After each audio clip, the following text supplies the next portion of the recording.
Bridge innovations, and we are learning bond valuation. In previous videos we have learned how to find out the price of bond using the manual cash flow method, using the annuity formula, and using the PV formula.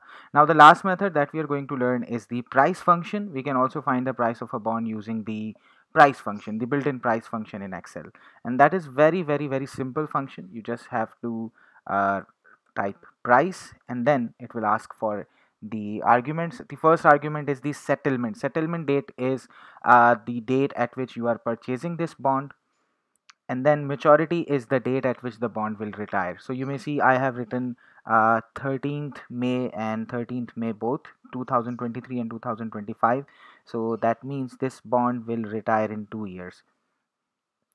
And then the rate, so rate in this case is the yield rate. That is rate, actually the bond rate, the coupon rate. So coupon rate is here, that is B4.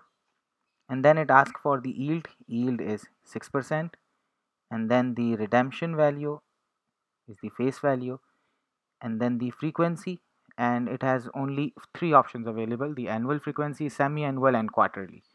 So we will just select this one. So that's the user decide. And then it's asking for the days. So calculation options we have, like US and European conventions: 30 days a week, 30 days in a month, and 360 days in a year.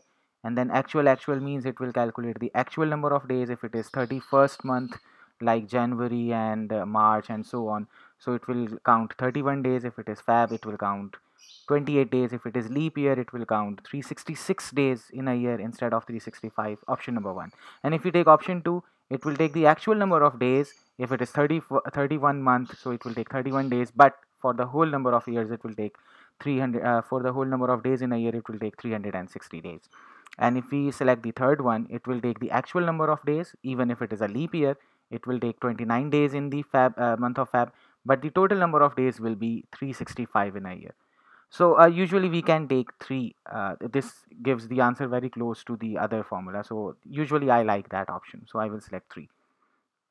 And then we just press enter, we get the price of the bond. So that's simplest in all of the methods that we learned earlier. So that's it for this video, and now in next video we will learn how to find out the YTM, means yield of bond, using different methodologies. Thank you.